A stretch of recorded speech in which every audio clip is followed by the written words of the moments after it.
Boa noite, pessoal. Bem-vindos ao Terceiro Anel e ao 10º episódio de Um Café no Terceiro Anel. Esta noite continuamos na capital do país e vamos conhecer um benfiquista que nos vai ensinar um pouco melhor o que significa o bigodismo. Se queres saber daquilo que eu estou a falar, fica para ver este vídeo.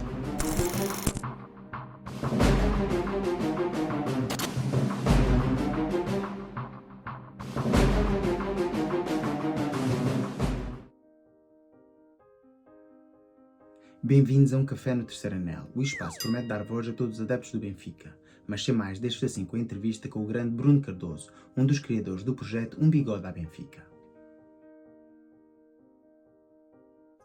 Boa noite, Bruno. Bem-vindo assim ao espaço do Terceiro Anel e ao espaço de conversa Um Café no Terceiro Anel. Em primeiro lugar, queria agradecer assim a tua disponibilidade para teres assim 5 minutos para passar no meu canal e para termos aqui uma nossa conversa sobre o teu benfiquismo. Alô, Joel, boa noite. Antes de mais, quero agradecer aí pelo teu convite. É um prazer estar aqui no Terceiro Anel e vamos bem ficar. É assim, o prazer é meu, já o disse várias vezes aqui no meu canal, és uma pessoa que eu sigo atentamente nas redes sociais e no teu programa do YouTube, Um Bigode à Benfica. Já há muito tempo que vos sigo, é um dos programas que tenho grande carinho e que sigo assiduamente. Mais uma vez, obrigado. O bigode é uma ideia engraçada que tenho com dois amigos, com o Rui e com o Tiago que tu conheces, e é onde fazemos um bocadinho também aquilo que tu fazes aqui, que é trazer benfiquistas, oferecer novas visões sobre o clube, debater o clube, traçar um olhar sobre aquilo que têm sido os acontecimentos mais recentes, com maior destaque pela equipa de futebol, como é óbvio, pela equipa de futebol masculino, mas essencialmente é um ponto de encontro benfiquista, mais do que isso. É assim, não sei se já tiveste a oportunidade de ver alguma das entrevistas, mas é assim, antes ainda da entrevista em si, existem 3 premissas neste canal para fazer a nossa entrevista. A primeira é assim, honestidade e sinceridade acima de tudo nas respostas. A segunda é não caluniar ou difamar o nome do Sport Lisboa e Benfica. E a terceira é passar assim um bom bocado. Compreendido. É assim, como estávamos a falar, vamos agora fazer a nossa entrevista. É composta então por uma matriz de 11 perguntas, que são iguais para todos os convidados, e no final irá assim existir uma pergunta joker que foi desenhada só para ti. Bora. Estás pronto Ansioso? então? Estou ansioso. Vamos começar pela pergunta que é mais fácil. Diz-nos em poucas palavras ou em muitas palavras quem é o Bruno Cardoso. Opa, isso não é assim tão fácil como parece, Joel. Agora é que me tramaste, já que é mais simples.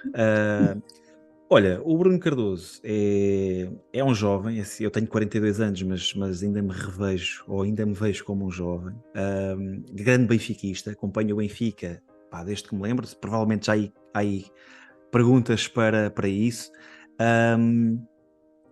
Sou fotógrafo de profissão, já há 22 anos que ando a tirar fotografias pelo nosso Portugal e também lá por fora. Sou pai, sou marido, sou um interessado por mil e uma coisas, tenho sempre os meus dias também muito preenchidos e é um bocadinho isso, não tenho muito mais que dizer, sou uma pessoa normalíssima, não tenho grandes acontecimentos na minha vida, basicamente é isso. É assim, como te disse no início desta entrevista, uma das razões e a principal razão que me levou assim a seguir o Bigode é porque gosto do conteúdo que vocês produzem no dia a dia. E já agora tenho assim uma pergunta: como é que nasceu a ideia do Bigode à Benfica? Olha, então, o bigode surgiu se calhar até como uma necessidade egoísta. Porquê? Porque já havia alguns podcasts, havia o Falar Benfica, havia o Benfica FM, havia o Visão Vermelha, e eu tinha também a necessidade de falar sobre o Benfica, de me exprimir sobre o Benfica, e em conjunto com o Tiago e com o Rui, onde aproveito também para os louvar, porque gosto bastante de fazer o programa com eles e penso que temos uma vibe porreira, opiniões distintas. Surgiu a necessidade, ou melhor, tínhamos a necessidade de falar sobre o Benfica. E conforme o programa surge, também começámos a perceber que era interessante dar a voz a outros benfiquistas. Trazemos sempre outras opiniões para cima da mesa, tentamos acompanhar aquilo que o chat, aquilo que os users que nos seguem estão a dizer e que estão a opinar. Eu penso que acima de tudo é isso, Joel. Foi a necessidade de falarmos sobre o Benfica, de debatermos o Benfica e de querer ouvir mais opiniões e dar a palavra a outras pessoas que se calhar não têm tanta facilidade em ter meios para o fazer. É assim, como eu já disse, eu acho que o universo Benfica é um universo que está em constante crescimento. Acho que há espaço para toda a gente. Há vários programas, como tu falaste, que eu aconselho as pessoas a verem. E como eu digo sempre, há certos programas que, na minha opinião, são os melhores, mas outras pessoas podem ter opiniões diferentes. Eu aconselho todas as pessoas a verem o Bigode à Benfica e depois é como tudo na vida. Gostam, continua. Se forem da minha opinião, vão de certeza ser os aceitos seguidores do vosso programa, pois acho que é um dos programas com mais qualidade neste momento no panorama do YouTube Benfica. Pá, só posso agradecer pelas suas palavras. E é assim, como estavas a dizer, tu começaste por fazer o teu podcast e depois então o programa no YouTube e porque realmente vocês queriam falar de Benfica. Diz-nos assim, porque é que tu és do Benfica? Boa questão. Porque é que eu sou do Benfica? É assim, eu cresci numa casa de benfiquistas. O meu pai e o meu irmão são benfiquistas. E eu diria que essencialmente foi por isso, foi por educação. Mas eu também passava muito tempo na casa ao lado, na casa da minha ama, que é praticamente família, não é praticamente, é família também, e eram todos sportinguistas. E curiosamente eu nunca passei para o outro lado da fronteira. Ahm, Depois, porque o meu tio, que foi a primeira pessoa que me levou ao futebol, era um ávido benfiquista, era e ainda é, ahm, e se calhar foi um bocadinho por aí, se calhar aquelas referências mais próximas eram benfiquistas, vi o Benfica a ganhar muito também, aquela final dos clubes campeões europeus, contra o PSV, acompanhei de perto os penaltis, ahm, enfim, acho que o bichinho começou por aí, começou educação, pai, irmão, o tio também, e foi das melhores coisas que me podiam ter acontecido. Eu costumo dizer sempre que a família é sempre um grande foco de benfiquismo, mas isto está dentro de nós, porque é assim, tu podes nascer numa família, mas tu tens que sentir o clube, e sentir o clube da forma como eu sinto, como tu sentes e como muitas das pessoas que nos acompanham, seguem e que acompanham o nosso clube, é algo que a gente não consegue explicar, é difícil de pôr assim em palavras, porque é que a gente acompanha desta forma tão intensa e tão ávida o nosso clube. Sem dúvida. Falaste aí que quando eras pequenino tiveste um tio que te levou ao futebol, não sei se foi essa a primeira vez ou não que assististe ao nosso grande glorioso clube ao vivo, mas gostava que nos dissesse assim, quando foi a primeira vez que viste então o Benfica ao vivo? Tinha sido no Estádio da Luz ou em qualquer outro estádio do país? Olha, lembro-me, não me lembro dos detalhes todos, era pequenino, tinha aí uns 7 ou 8 anos, e era um dia de semana, foi um dia, o meu tio trabalhava em Lisboa, eu moro na periferia de Lisboa, moro num bairro de Sintra, moro em Miracintra, ou morava em Miracintra, e, e o meu tio foi a Miracintra e, pá, e devia estar à procura de companhia para o jogo, e devia ter bilhetes, ou nem sei muito bem, mas a verdade é que eu acabei por ir ao jogo. Foi um jogo Benfica-Salgueiros, em 88. Era um jogo para a taça, mais uma vez, durante a semana. um, e o Benfica ganhou 4-1. Lembro-me que o Chalana marcou 2 golos, não me lembro de muito mais, nem me lembro sequer de quem é que era o Chalana, mas ouvia falar muito no Chalana, nessa altura já tinha essa noção. Pá, foi um dia de enorme felicidade. Acho que a primeira memória que eu tenho é de chegar ao Estádio da Luz, ao grandioso Estádio da Luz, é de haver muita gente, muita felicidade, as pessoas todas com um sorriso no rosto, um ambiente de festa.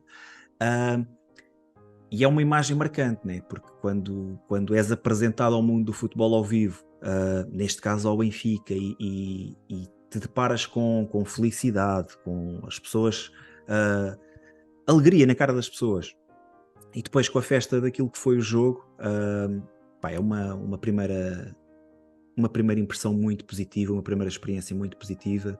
Essa foi a primeira vez que eu fui assistir ao Glorioso. É assim, eu costumo dizer, a entrada no Estádio da Luz Antiga é algo que a gente nunca vai conseguir explicar por palavras. Quem teve a sorte de a viver é um momento inesquecível, a primeira vez que tu entravas naquele estádio e que ias, e para mim a comparação mais fidedigna àquilo, muita gente chama a Catedral, mas para mim é o Coliseu. A única vez que eu tive essa sensação de grandeza foi quando entrei, graças a Deus, uma vez no Coliseu em Roma, e tu entras e vês a grandiosidade daquele estádio, porque ao fim e ao cabo o Coliseu também era um estádio, e entrar no Estádio da Luz Antiga era mesmo essa sensação que a gente tinha, era o gáudio dos adeptos assim que os jogadores entravam em campo, como bem te lembras, os jogadores entravam a correr para o relevado e era ver aquelas pessoas levantarem-se todas a aplaudir, era bandeiras, era fumo, era cor. Eu, a primeira vez que fui ao Estádio da Luz era uma criança também, ter aquele impacto para uma criança ver aquilo é um espetáculo, é muito mais do que 11 pessoas a correr de cada lado com uma bola ao meio. Qual é que foi o teu primeiro jogo, Joel? O meu primeiro Recordas? jogo foi no Algarve, foi um jogo para a taça contra o Loutano, ganhámos 1-0, gol do Veloso perto do fim de penalti. Muito bem, muito bem. Estás a ver? Essa primeira experiência nunca se esquece. Nunca. E o meu pai comprou-me uma carteira nesse jogo que nunca mais me vou esquecer. Foi o primeiro artigo de merchandising que eu tive. Não era oficial, porque, como é lógico, o Benfica estava a jogar no Algarve, mas tínhamos feirantes que compravam assim as carteiras e que está guardada, está ali na prateleira, que ainda tenho religiosamente. Muito Tinha fixe, muito eu fixe. 6 anos quando comprei essa carteira. Yeah. É assim, fala-nos então agora de qual foi a tua experiência mais positiva, a tua melhor memória relativa ao nosso clube, ao nosso Sport Lisboa e Benfica. A melhor memória que eu tenho do Sport Lisboa e Benfica, pá, tenho muitas, felizmente tenho muitas. Se calhar vou-te dizer um momento mais marcante durante o meu percurso de benfiquista, se calhar o momento mais marcante, que foi a vitória por 6-3 em Alvalade, na época 93-94. Pá, eu lembro-me, não fui ao estádio, na altura era um miúdo, tinha, sei lá, 12 anos, 13 anos talvez. Mas lembro-me perfeitamente desse dia, lembro-me de, sei lá, a partir aí, o jogo foi à noite e talvez aí por volta das 8, mas aí por volta aí das 5, 6, já sentia qualquer coisa no estômago, já sentia ali um nervoso miudinho, porque era um jogo importante, eu ainda não percebia muito bem toda a envolvência, mas sabia que era um jogo importante, sabia que o título se podia ficar decidido ali. O jogo começa uma chuvada brutal, Benfica começa a perder 1-0, salvo erro, gol do Cadete ou do Figo, Do mas acho Figo, que foi do Figo, pronto, de cabeça, certo? sim? Benfica chega ao empate, Sporting volta a marcar, o Benfica volta a chegar ao empate e antes do final da primeira parte, João Vieira Pinto, sempre ele a marcar os golos, um hat-trick na primeira parte, dá a volta ao marcador, 3 excelentes golos. Pá, e a primeira parte foi uma montanha russa de emoções, Joel. De certeza que tu também viste esse jogo, de certeza que também tens memórias.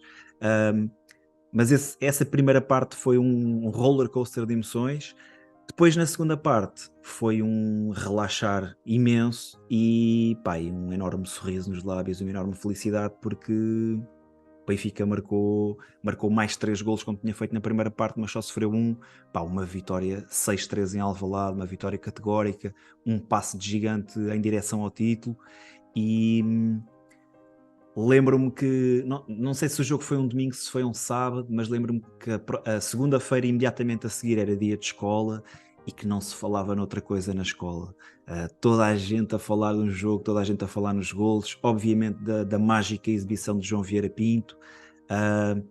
É uma grande memória que eu tenho, é esse jogo em Alvalade, porque foi uma vitória espetacular e eu recordo-me exatamente de tudo o que se passou nesse jogo. Eu lembro perfeitamente desse jogo e acho que a melhor classificação, ou seja, a melhor análise desse jogo é exatamente isso que tu disseste, foi uma montanha russa de emoção. Eu lembro de começar a ver o jogo e foi uma frustração imensa quando sofremos o gol, porque não estava nada à espera.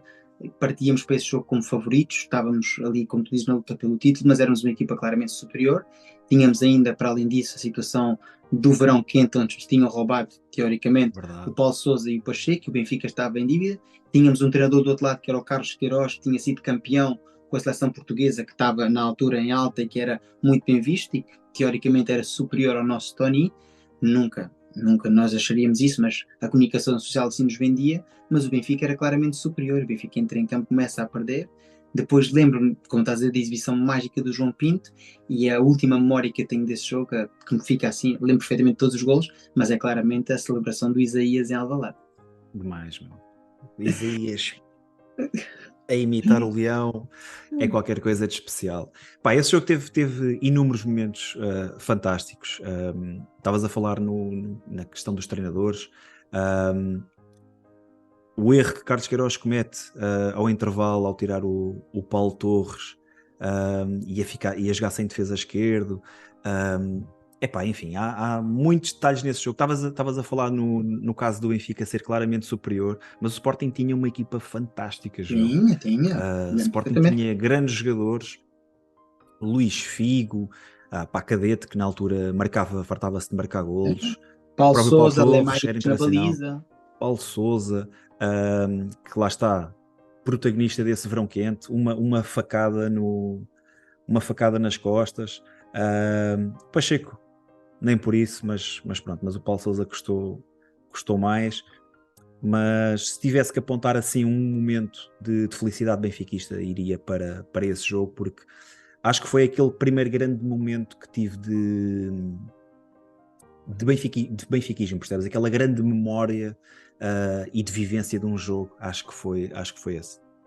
Achei curioso, tu falaste no dia a seguir era dia de escola e uma das coisas que eu nunca mais me vou esquecer e que já falei várias vezes no canal, sempre fui um grande colecionador de cromos, principalmente nessa altura da minha vida, e no dia seguinte, para tu teres uma noção, o cromo do João Pinto na minha escola valia quase uma caderneta inteira. Se tu tivesses um cromo do João Pinto para a troca no dia seguinte para trocar Valia com bitcoins, benfiquistas, valia 2 ou 3 davas 20, bitcoins. 30, 20, 30 cromos pelo João Pinto, era uma coisa pensável.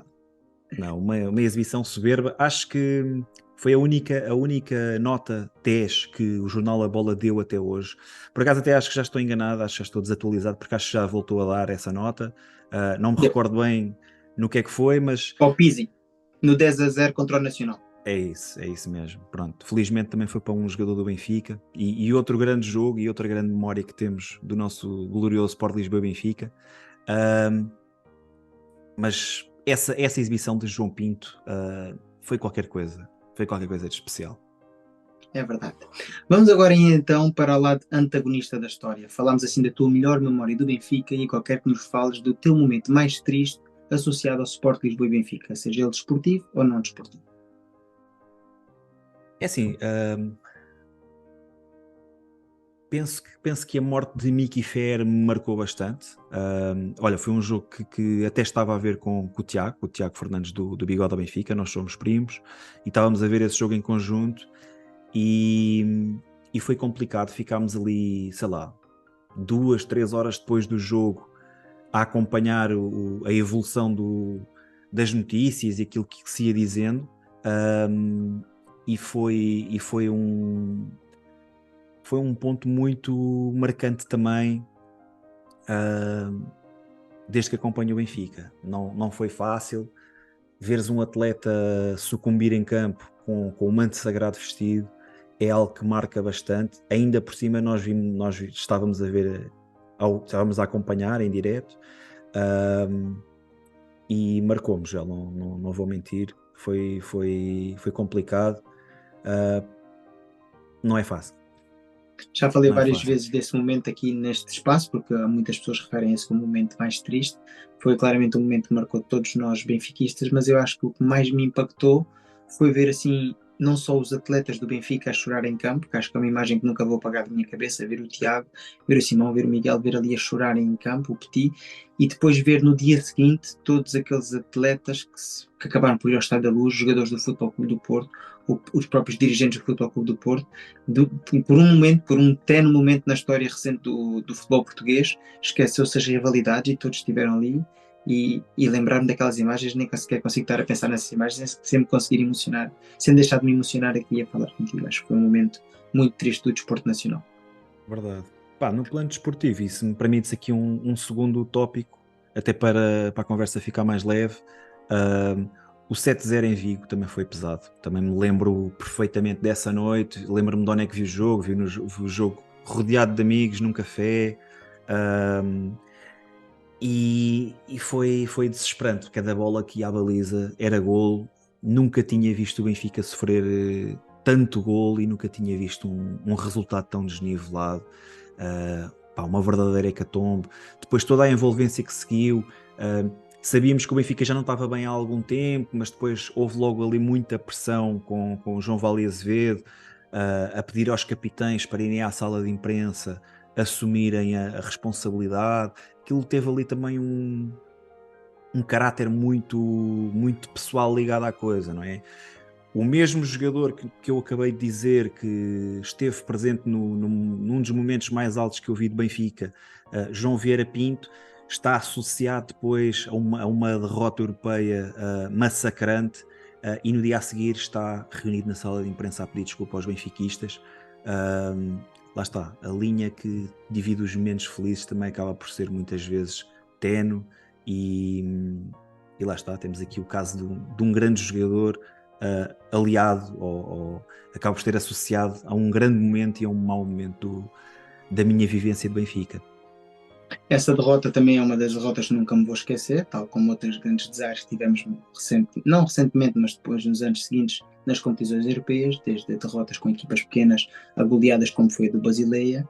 Mas eu acho que essa derrota serviu-nos, o lado positivo dessa derrota, como eu costumo às vezes comentar, foi o início do fim da era do Vale Azevedo, que só nos veio mostrar que não era o homem certo para o lugar, ou seja, para presidente do Benfica, e penso que isso veio marcar assim o início da derrocada da presidência de João Vale Azevedo, principalmente não pela derrota, mas por aquilo que tu disseste. Ele humilhou um símbolo do Benfica, praticamente a obrigar, porque hoje sabemos como é que as coisas foram assim cozidas no balneário, no pós-jogo. Ele obrigou o João Vieira Pinto a ir à sala de imprensa, a assumir a culpa e pedir desculpa aos adeptos, algo que nunca tínhamos visto na história do Benfica. É curioso estás a falar nisso, até porque depois até tenho outro momento negativo também associado ao João Pinto, e que foi responsabilidade do João Vale Azevedo, que foi o expulsarem o jogador do clube. O jogador não foi convidado a sair, não foi vendido, o jogador foi expulso do clube, não é? João Vale Azevedo entendeu e quis mostrar aos sócios que o facto de estar a dispensar João Vieira Pinto seria uma mais-valia, que o Benfica ia poupar não sei quantos milhões em salários. Não podia estar em mais desacordo. Melhor jogador do Benfica naquela altura, um dos poucos ativos que tínhamos, um símbolo do clube, provavelmente o maior símbolo que tínhamos desde a queda, não é? E eu vou dizer que 93-94 foi a última grande época que o Benfica teve antes de entrar no Vietnã, não é? Tivemos ali algumas conquistas, algumas taças de Portugal, mas ainda assim o Benfica esteve muitos anos afastado do título, sempre com equipas muito pouco competitivas, e João Pinto vinha a ser dos melhores jogadores todas essas épocas. Era sempre o João Pinto e mais 10. E depois vês aquele que foi um dos meus ídolos a ser expulso do clube. Antes de um europeu de futebol. Não sei se tu tiveste a oportunidade, eu por acaso já vi o João Vieira Pinto a falar sobre isso, e a falar sobre alguns episódios com o João Vale Azevedo, e lá está, a passagem desse senhor pela presidência do Benfica foi um período de luto para mim. E hoje olharmos para trás e vermos aquilo que aconteceu e aquilo que lhe foi permitido fazer, é assombroso.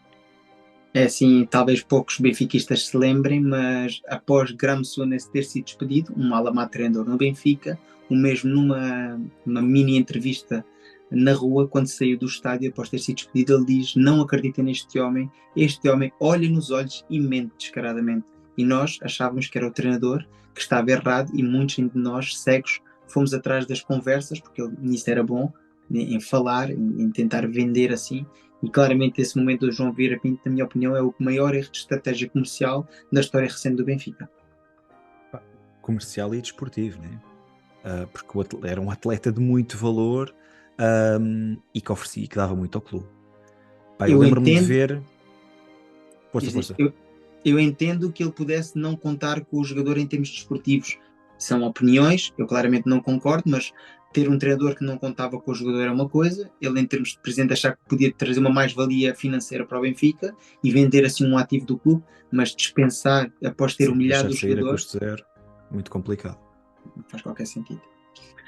Falaste aí que o João Vieira Pinto era um dos teus ídolos, e agora, tal e qual como qualquer benfiquista, quando eras pequeno jogavas futebol, tivesses mais ou menos aptidão para o jogo, como eu e tantos outros que jogámos, demos pontapés numa bola na década de 80, de 90, na década de 2000, certeza que tinhas um ídolo de infância.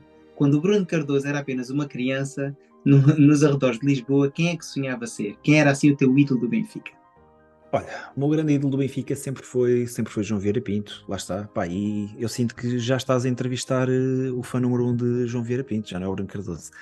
Já não, sou muito fã de João Vieira Pinto, agradeço muito ao atleta aquilo que representou para o meu clube, e durante muito tempo, lá está, era o maior símbolo, era o maior ídolo que nós tínhamos em campo, era João Vieira Pinto. Curiosamente, nunca almejei ser o João Vieira Pinto, nunca imaginei ser o João Vieira Pinto nos empedrados de Mira Sintra, mas era claramente o jogador que eu tinha mais carinho. Não chorei quando ele saiu do Benfica, mas fiquei mesmo muito triste. É mais um daqueles episódios que nós sabemos documentar em detalhe. Lembro-me perfeitamente de ver as imagens na RTP, de as pessoas aglomeradas à porta do estádio, a rasgarem cartões de sócio, tudo a pedir esclarecimentos, e tudo muito exaltado, crianças a chorar, crianças agarradas ao João Pinto a chorar, a dizer para ele não sair. Foi sem dúvida o meu ídolo de infância no Benfica. Depois tive outros, como é óbvio. E durante mesmo o meu período de criança tive muitos ídolos do Benfica, felizmente. Isaías, Vítor Paneira, o próprio Ailton, que teve pouco tempo no Benfica, mas que fez muitos golos. Gostei muito do Paulo Sousa, até ter acontecido o verão quente. Não sei se tu te recordas, há um jogo fantástico também no Bessa, em que vencemos 3-2, e Paulo Sousa, após a expulsão... Exato, após a expulsão de um jogador tem que ir à baliza, estamos a jogar com 10, o homem ainda fez lá umas quantas defesas. Foi um jogador que me marcou também. Depois, curiosamente, logo no verão seguinte acontece isso, mas a verdade é que o Benfica se sagrou campeão. Mas tive muitos ídolos no Benfica, diria que o maior foi mesmo João Vieira Pinto, foi aquele primeiro grande ídolo, foi João Vieira Pinto, Joel. Aproveito para deixar aqui uma opinião muito pouco popular. Desde Paulo Sousa, nunca vi um médio defensivo com tanta inteligência e capacidade, experiência, visão de jogo no Benfica. Desde que o Paulo Sousa saiu, nunca mais tivemos. Tivemos bons médios defensivos, tivemos o Matic, Javi Garcia, Witzel, o próprio Enzo, Florentino, Coxu, podem dizer vários nomes. Nenhum foi tão completo como o Paulo Sousa. Joel, fantástico jogador. Eu não sei se aquilo que eu vou dizer agora já voltou a acontecer, mas na altura aconteceu algo que era único, que é Paulo Sousa estava no Borussia Dortmund, ou estava... No Borussia Dortmund, não, estava na Juventus, Na ganha a Liga dos Juventus, Campeões. ganha a Taça dos Clubes Campeões Europeus, ou a Liga dos Campeões, muda-se para o Borussia Dortmund e ganha a Liga dos Campeões. Eu não sei se isto já voltou a acontecer back-to-back, não é? Portanto, em anos consecutivos, mas foi um feito enorme e corroboro por inteiro a tua opinião. Um fantástico médio defensivo, capaz de passes longos, 30, 40 metros, como se estivesse a jogar à parede. Fantástico jogador, muita pena por ter saído da forma como saiu. Falaste aí bem, foi um acontecimento histórico na altura, um jogador ganhar 2 Ligas dos Campeões por clubes consecutivos, e nesse ano ele só não ganha a Bola de Ouro, porque infelizmente a Bola de Ouro sempre teve uma estratégia comercial, e como o Borussia Dortmund tinha ganho a Liga dos Campeões, acabaram por dar ao Matthias Sammer quando o jogador do ano para os adeptos do Borussia Dortmund, e no próprio campeonato alemão tinha sido o Paulo Sousa. Aquelas ironias à UEFA, não é? Exatamente.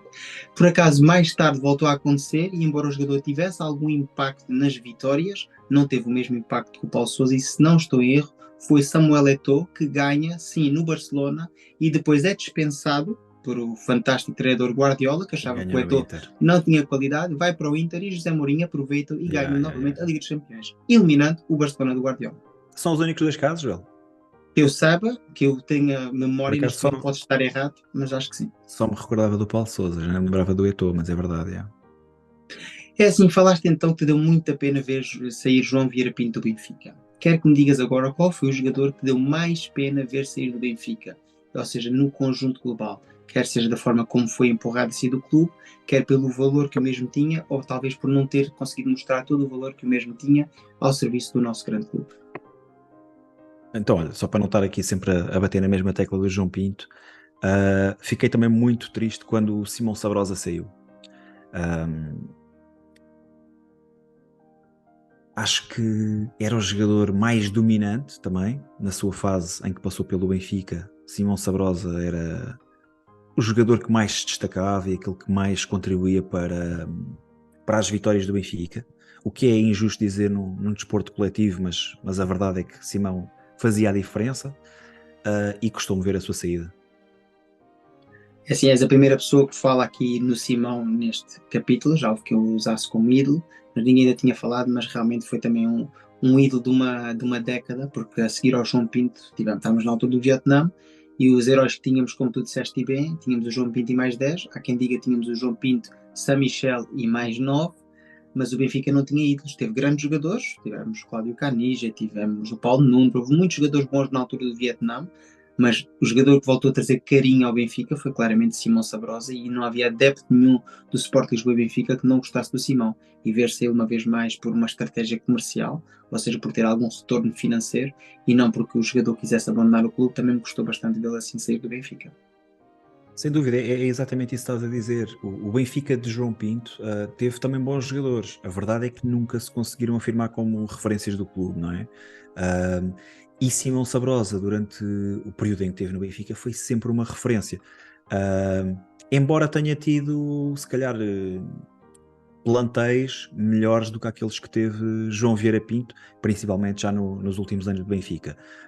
Simão Sabrosa tem colegas de equipa como Petit, Tiago, como falaste há bocado, enfim, fez parte de plantéis muito competitivos e claramente num Benfica que se estava a aproximar mais daquilo que é o seu código genético, que é de vencer,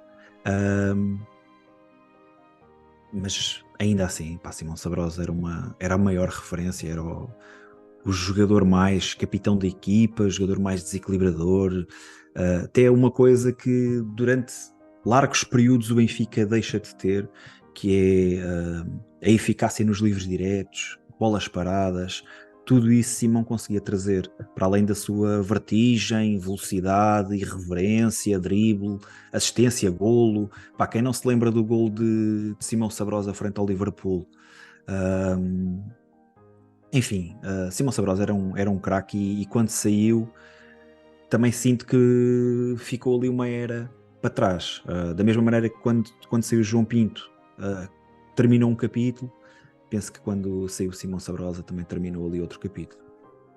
Falámos assim de grandes craques, falámos de Paulo Sousa, de João Pinto, de ídolos, jogadores que te deixaram assim bastante triste quando deixaram o Benfica, mas de certeza que há um jogador que tem um lugar muito especial no teu coração, que é o pior jogador que tu viste usar o manto sagrado.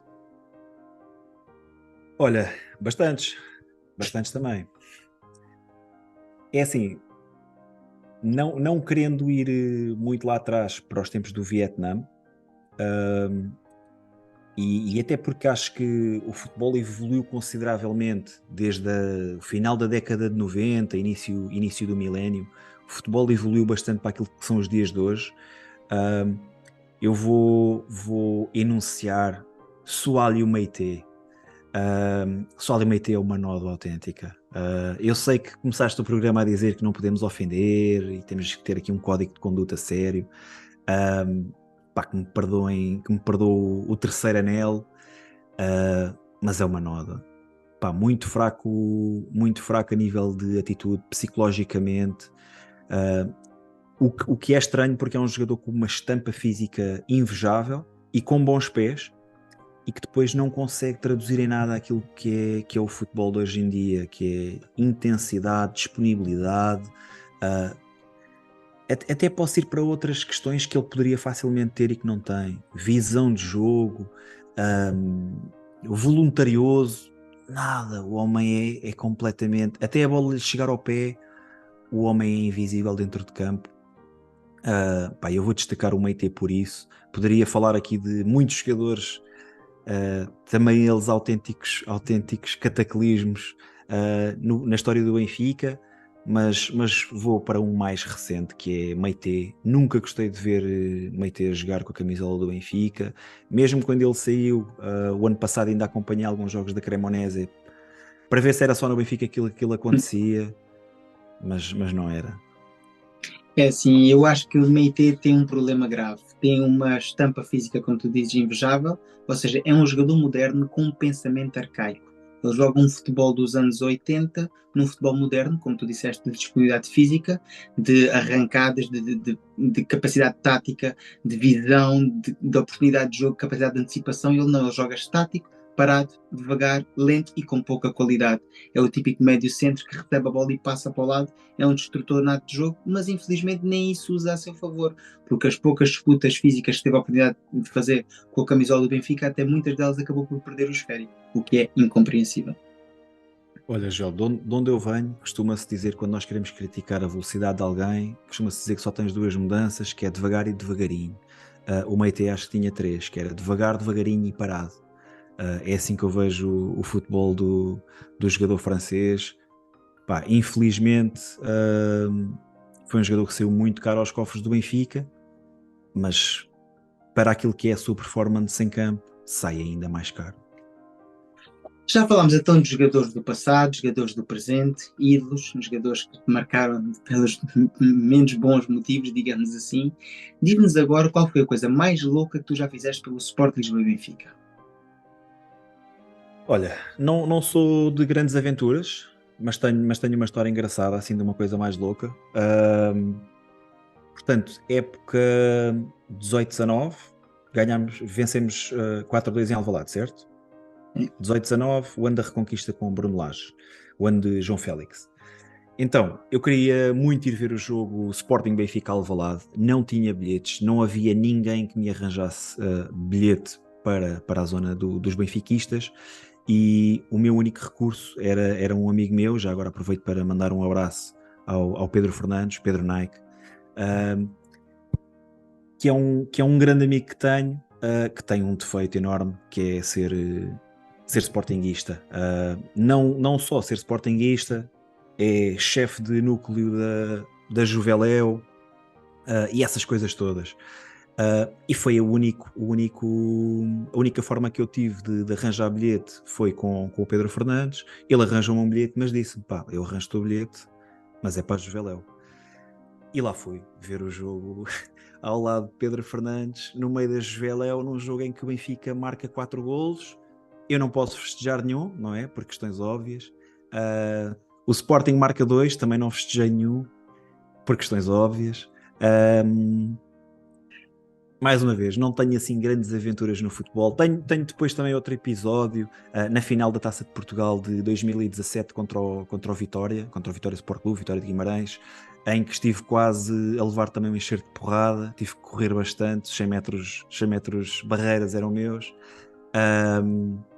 Mas esse episódio em Alvalade foi mais emotivo, porque lá está, foram 90 minutos, o Benfica sempre a dar show de bola, podiam ter sido muitos mais, e eu de ficar ali contido. Se calhar foi esse. É sempre complicado.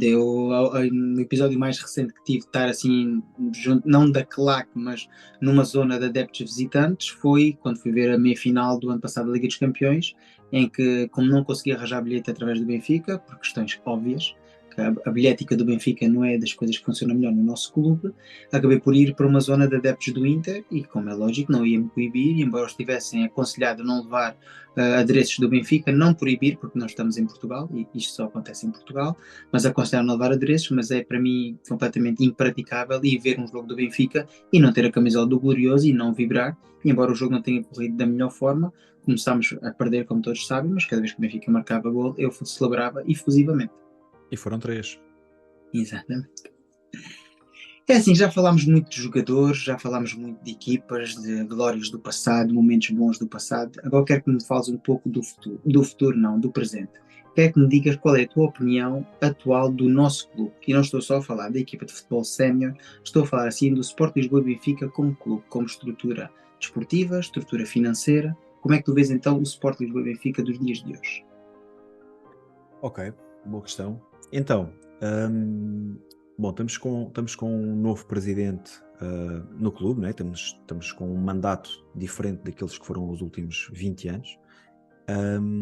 E embora inicialmente eu tenho que admitir que era uma das pessoas que pensava que com o Rui Costa o paradigma de sócio-cliente, de um clube altamente virado para o marketing, para as vendas, para fazer dinheiro, fosse ultrapassado e que se passasse para um Benfica mais desportivo, mais de aposta no plano desportivo. E acho que isso está a ser feito, mas penso que ainda há ali muitos resquícios do passado, ok? E não é preciso ir mais longe. Mudou a figura do presidente, é verdade, mas a verdade é que o Rui Costa também estava lá durante todos estes anos em que Luís Filipe Vieira esteve à frente do clube. E toda a estrutura que está à sua volta. Salvo erro, só Luís Mendes é que foi o único administrador que veio de fora, que não fazia parte da estrutura prévia. Entretanto, já houve ali mais algumas alterações, mas a verdade é que as coisas se mantêm todas de forma muito igual. E eu defendo que, e a história do Benfica nisso tem sido bastante rica, que tem que se dar espaço a novas pessoas, tem que se dar espaço a novas ideias. Claro que podemos manter determinadas peças, mas tem que haver renovação de ambição, tem que haver renovação de ideias, tem que haver novas formas de pensar que a nível institucional nem sempre nos agradam. E se calhar agora vou-me focar aqui um bocadinho mais naquilo que são os sócios do Sport Lisboa e Benfica e naquilo que são os estatutos.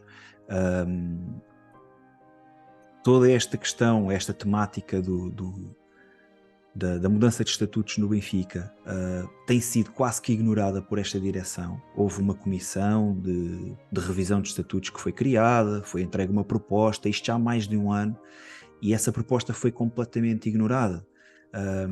Isso é algo impensável na história democrática do Sport Lisboa Benfica, um clube conhecido como o Clube do Povo, o Clube da Democracia, o clube onde todas as opiniões têm lugar, as formas diferentes de pensar têm lugar. E penso que não é condigno para a história do nosso clube que a direção se faça representar perante os sócios desta forma. Gostaria, enquanto sócio, obviamente, gostaria que me fosse dado mais explicações, que as coisas fossem feitas de forma mais célere, que a direção se dedicasse ao sócio, porque nós acabamos por ser a grande força deste clube, a grande força do Benfica são os sócios, são os seus adeptos, e penso que merecemos um bocadinho mais de respeito. Penso que o clube debate muito pouco aquilo que é as tomadas de decisões de coisas tão importantes, debate muito pouco com os sócios, há muito pouca intervenção associativa. Lá está, nem tudo é mau. Acho que o último mandato no plano desportivo tem vindo a fazer algo que eu gosto de ver, que foi a limpeza do plantel, neste caso do plantel de futebol masculino. Saíram muitos jogadores que ofereciam um pouco ao clube na altura. Reduzimos os números, temos menos atletas, mas temos os plantéis mais competitivos, tudo isso. Claro que há críticas que se podem fazer. Não vou estar aqui a dizer que no Bigode se diz isto ou se diz aquilo, mas são críticas que nós fazemos. Uma das críticas que eu tenho feito recentemente foi a forma desequilibrada como o plantel ficou disponível após o término do mercado. Não concordei muito com o facto de irmos iniciar o restante da época apenas com 2 laterais de origem, e referia-me a Jurasek e a Alexander Bá. Entretanto, acabou por chegar Bernat, mas a verdade é que não temos nenhuma alternativa ao dinamarquês do lado direito, não é? E não podemos crer que Frederic Auschner será a solução para tudo. E eu penso que isto, independentemente daquilo que poderá ser a vontade do treinador, uma estrutura do Sport Lisboa e Benfica, que se quer, ou que se diz querer, um plantel profissional, não pode abordar este tipo de questões de forma tão amadora. E isso para mim seria o mínimo exigível, era ter 2 jogadores por posição para poderem competir uns com os outros. Falaste aí numa coisa que é muito importante, e eu também como sócio sinto isso. Acho que há um binómio que é indissociável, que é então secretismo versus transparência. E acho que durante 20 anos, embora tenhamos sido ofuscados pelas conquistas, porque é um facto, o Luís Filipe Vieira trouxe muitas conquistas desportivas ao clube e trouxe coisas boas, como foi a academia, a renovação do estádio, Megastore, o Benfica TV, houve vários aspectos positivos na sua presidência, nos seus mandatos, mas havia muito secretismo para ao sócio final. Ao adepto então não chegava nada, mas mesmo ao sócio final, quer em Assembleias Gerais, quer em termos de comunicação, em termos de e-mails recebidos, comunicações oficiais, como o relatório de contas, sempre houve um grande secretismo sobre tudo o que se passava dentro da estrutura. E temos que acabar com esta ideia dos 5 ou 6 iluminados que nasceram para gerir o Benfica e que mais ninguém pode ter assim ideias de forma a tentar que o clube evolua, que o clube passe a ser um clube mais dentro do século XXI e não um clube gerido de forma arcaica, onde 5 ou 6 iluminados tomam todas as decisões sem tomar em consideração a opinião dos sócios, porque ao fim e ao cabo, como tu disseste, isto é um clube que é assim movido pela força dos sócios. O Benfica sem os sócios não é nada, porque o Benfica foi criado para os sócios. Joel, disseste tudo e sei lá, há tanta temática que nós podemos abordar que o tempo de programa não seria certamente suficiente para falarmos em tudo, mas não vou querer ignorar, não lhe vou chamar o elefante na sala, mas não vou querer ignorar aquilo que é o papel do nosso CFO, não é? Do nosso responsável de finanças, que é reconhecido por todos, que nem sequer benfiquista que é adepto de outro clube, que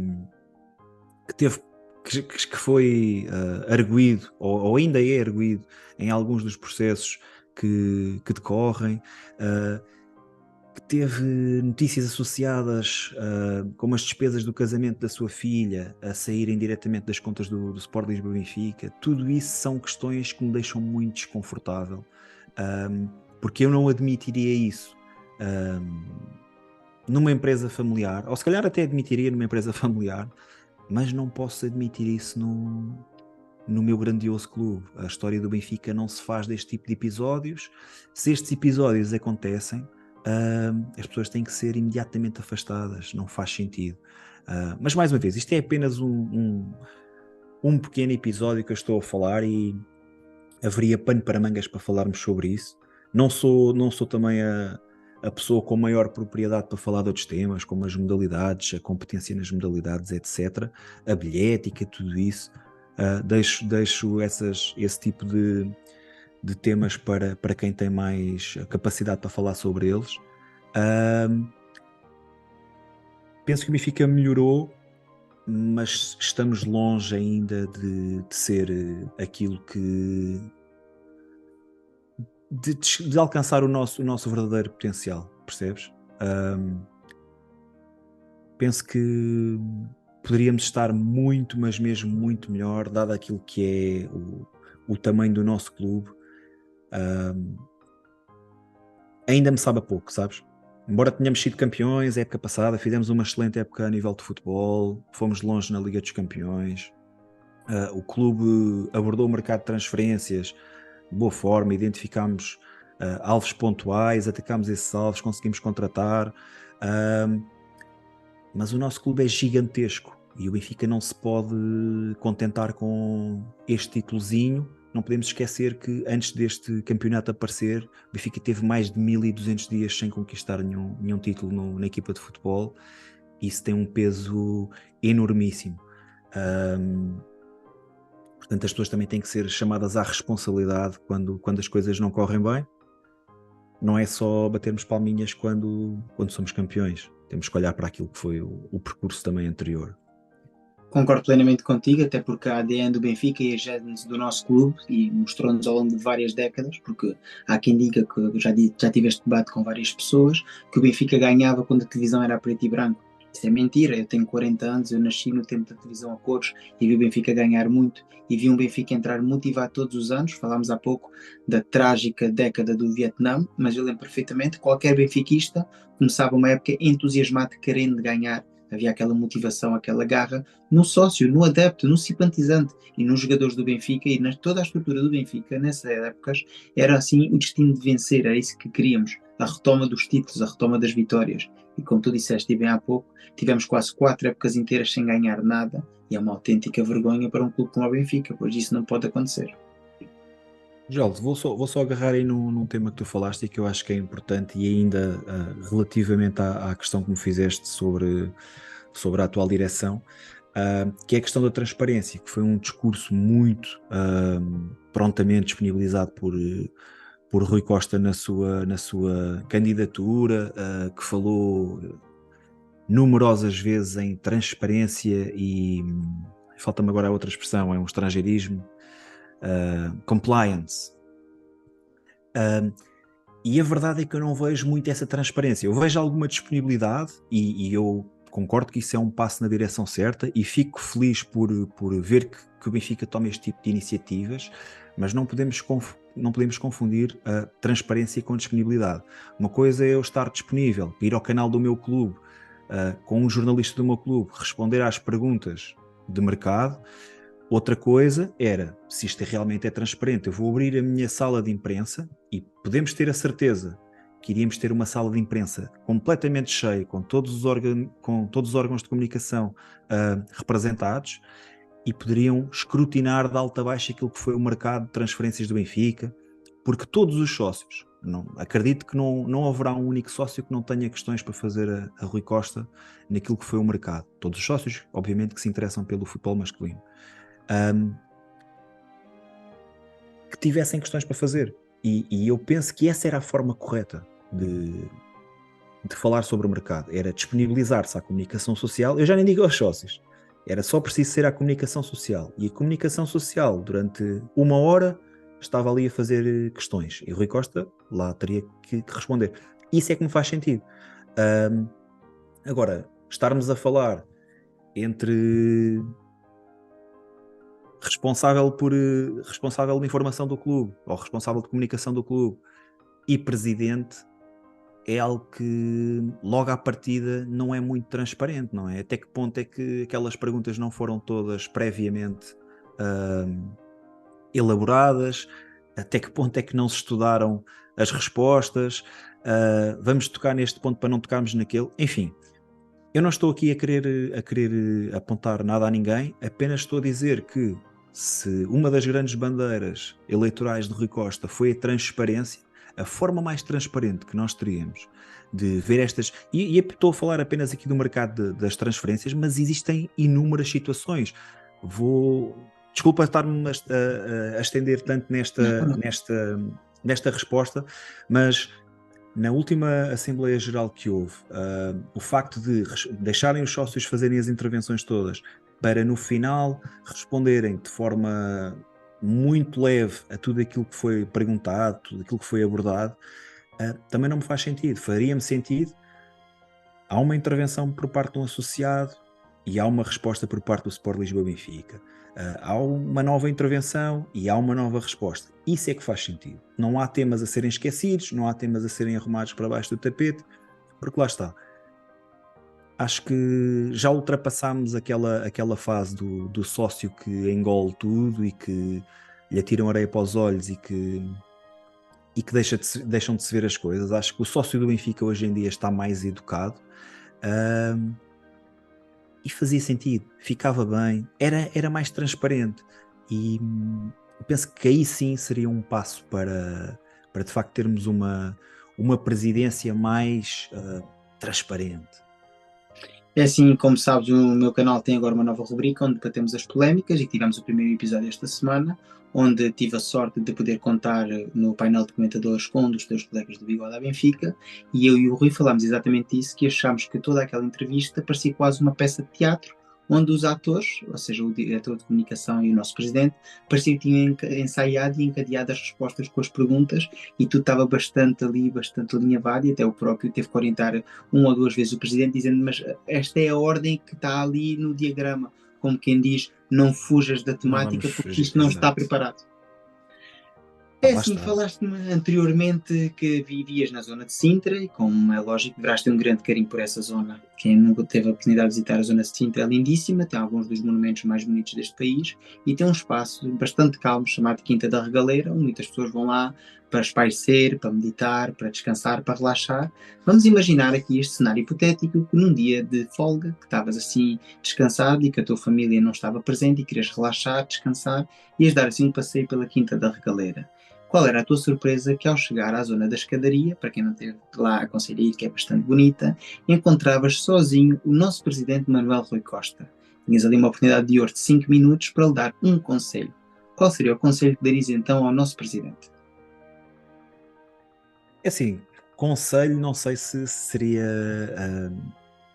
a palavra certa, mas se lhe pudesse dizer alguma coisa, certamente aquilo que eu gostava de pedir a Rui Costa, enquanto associado do Benfica, era que o Rui Costa tivesse mais respeito pelos sócios, e que se preocupasse mais com aquilo que é a revisão de estatutos, até para fazer com que, mais uma vez, os sócios tenham um papel mais ativo na vida do clube. É importante. E quando eu digo isto, não estou só a falar da revisão de estatutos, mas há ideias tão boas que se fazem no universo benfiquista, e que depois acabam por não ter chegada ao clube. Lá está, o clube já está muito formatado, as pessoas são sempre as mesmas, mesmo a própria BTV, os conteúdos, se bem que a nível de conteúdos digitais realmente acho que demos um passo importante, mas há muita coisa que se pode fazer no universo benfiquista, se abrirmos as portas aos associados, se permitirmos que os associados apresentem as suas ideias, mostrem que eles também podem ser uma mais-valia para o clube, e não só aqueles que já estão lá há 20 anos. Esse é o Benfica, essa é a nossa história feita disso mesmo. Portanto, se pudesse abordar Rui Costa, se calhar a minha abordagem seria essa, Joel, seria: abram as portas aos sócios, deixem os sócios fazerem parte da cultura do clube, porque a cultura do clube é feita dos sócios.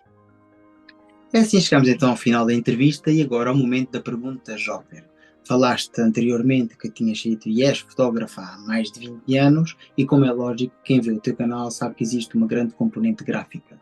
Gostava que me dissesses assim, quando olhas para os sites do Benfica, para as diversas redes sociais, se não achas que há uma falta de grafismo evidente e que achas que o clube podia melhorar.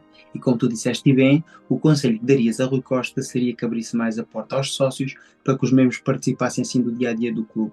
Vieste assim com o teu passado dedicado ao grafismo e à fotografia ser capaz de empreender um projeto para melhorar o grafismo das redes sociais do Benfica?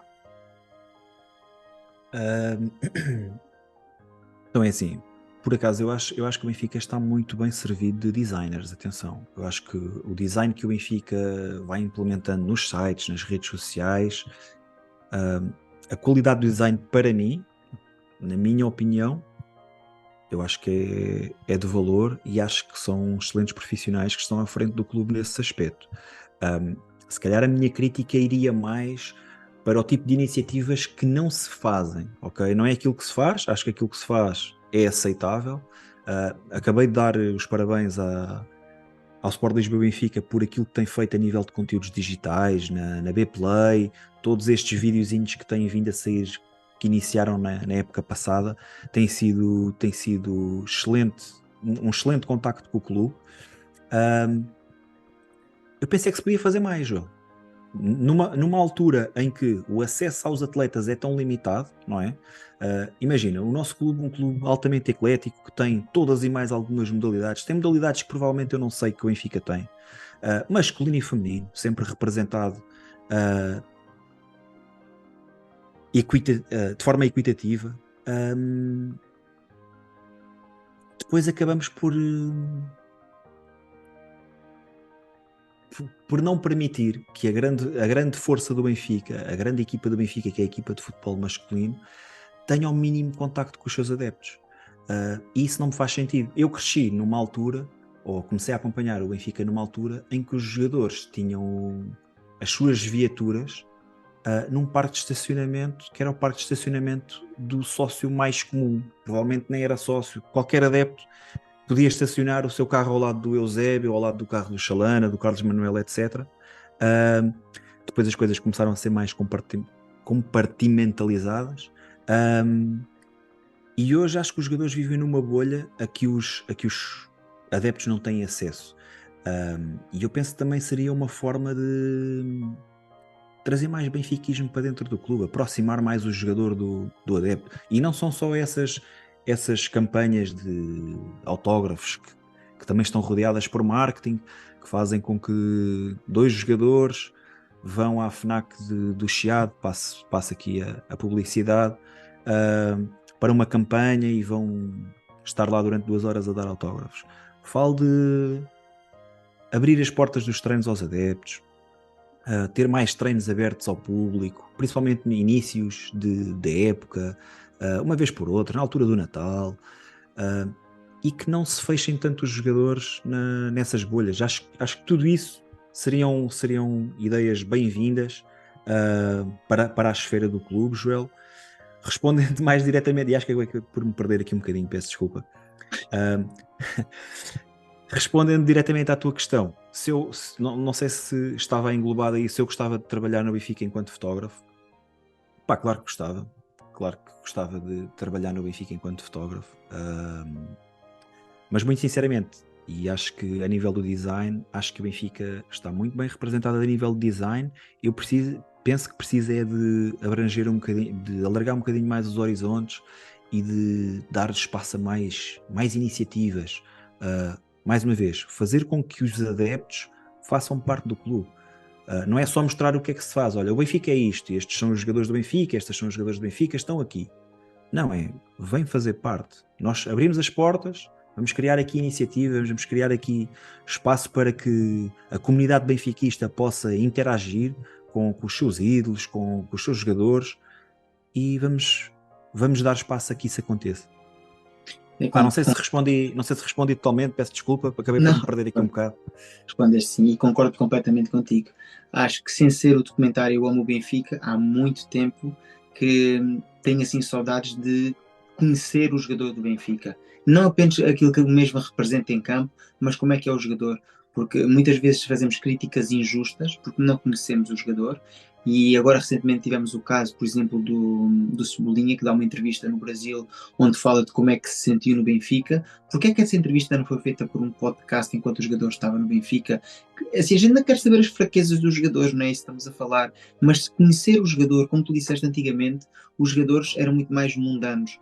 O Eusébio vinha passar férias ao Algarve e sentava-se em qualquer restaurante a comer. Se chegava ali um sócio, falava com ele. Mas estamos a falar da típica fotografia, tirar aqui uma fotografia ou um selfie, como se faz hoje em dia, em algumas campanhas publicitárias, como bem falaste. Estamos a falar de uma conversa honesta num centro comercial. Hoje em dia vivemos num futebol hermético em que eu já disse várias vezes, os jogadores já não são desportistas, os jogadores são figuras públicas e estão a perder um bocadinho aquilo que de melhor o futebol tem para oferecer, que é o elo com o sócio e com o adepto. Que eu não acho que o sócio seja mais que o adepto. Qualquer pessoa que vive o Benfica, como eu costumo dizer, benfiquista não existe nenhum mais que outro. Ninguém é mais benfiquista que ninguém. Cada um vive o Benfica à sua forma e da forma que acha que é a melhor forma para a sua própria vida. Mais fervorosa, menos fervorosa, mais exaltada, menos exaltada. Mas o que importa é que todos sabemos para o mesmo lado, para o bem e para a projeção do Sport Lisboa e Benfica. Sem dúvida. Ora, ainda antes de despedir, queria te pedir um favor. Queria que nomeasses uma pessoa do teu universo benfiquista que gostarias de ver assim entrevistada neste espaço. Muitas. É assim, alguém que eu gostava que pudesse ser entrevistado por ti, Joel. Se calhar vou nomear alguém que ande um bocadinho fora destas andanças. Há muitos benfiquistas dentro deste mundo dos podcasts ou que param mais no nosso núcleo de amigos, etc., que eu gostaria de ver. Por exemplo, posso dar aqui o exemplo do Pedro Carmo, do Tiago Dinho, que são pessoas que eu adoro falar sobre o Benfica. Mas vou nomear Hugo China, que se calhar para a malta que acompanha os podcasts é um desconhecido, mas é um grande benfiquista, um benfiquista dos sete costados, com quem eu gosto muito de discutir Benfica. Portanto, deixo aqui o nome do China, para que possas ir aprofundar aí o seu benfiquismo e ver quais é que seriam as suas respostas às tuas questões. É assim, vou ter o maior gosto em endereçar assim um convite e espero que o Cristina aceite o convite e possa fazer parte deste Já está aceito. Já está aceito, Joel. Não precisas de mais nada, já está aceito. Vou-lhe já mandar uma mensagem. Fica então a aguardar e vou ter todo o gosto em entrevistar assim o Hugo. Ainda antes de despedir, queria agradecer uma vez mais a tua disponibilidade e amabilidade e queria recomendar a todas as pessoas, como eu disse no início desta entrevista, que passem no Bigode da Benfica, que vejam o trabalho destes excelentes profissionais da comunicação. é assim, têm outras profissões no seu dia a dia, mas dão assim grande valor à marca Benfica, ajudam a espalhar o benfiquismo, como os próprios dizem no seu programa. O objetivo deles é dar a conhecer o benfiquismo, dar voz ao Benfica. Isso não quer dizer que não critiquem quando acham que têm que criticar, e acho que é um programa bastante independente e bastante original, e que aconselho todas as pessoas a passarem lá, e muito provavelmente, tal e qual como eu, a primeira vez que passei, fiquei fã, e até os dias de hoje continuo a acompanhar assiduamente. Joel, só para terminar, voltar a agradecer, tanto pelas tuas palavras em relação ao Bigode à Benfica, como pelo convite que me endereçaste e que me faz estar aqui presente com muito prazer e muito orgulho. Mas é essencialmente isso que tu disseste. Isto só serve para unir os benfiquistas. Isto que o Bigode à Benfica faz, aquilo que tu fazes e muito bem, a dedicação que tens, publicas quase 2 vídeos por dia, em média, para o teu canal, é só sinónimo de uma coisa: amor ao Sport Lisboa Benfica. E corrobora daquilo que disseste. Temos que nos manter unidos, sempre sem esquecer que temos direito à palavra, temos direito à crítica, sempre com respeito, como é óbvio, porque isso também nos faz evoluir. A crítica também nos faz evoluir. E no fundo, todos só queremos uma coisa: ver o Benfica a ganhar. Exatamente, concordo plenamente com as tuas palavras. Com esta deixa, aproveito para despedir assim esta grande conversa e desejar a vocês todos uma boa noite e viva o Sport Lisboa e Benfica. Joel, um grande abraço, mais uma vez obrigado e vou Benfica. Chegamos assim então ao final do 10º episódio de Um Café no Terceiro Anel, o espaço que promete dar voz a todos os adeptos do Benfica. E tu, benfiquista, se queres participar neste programa, deixa aqui em baixo o teu nome e o teu contacto e eu prometo entrar em contacto contigo. É assim, está feito então o vídeo, espero que tenham gostado. Se for o caso, dá o like, partilha, comenta, subscreve. Se por acaso tiver X, segue no X e ajuda a crescer o canal. Fiquem bem e até o próximo vídeo. Viva o Benfica!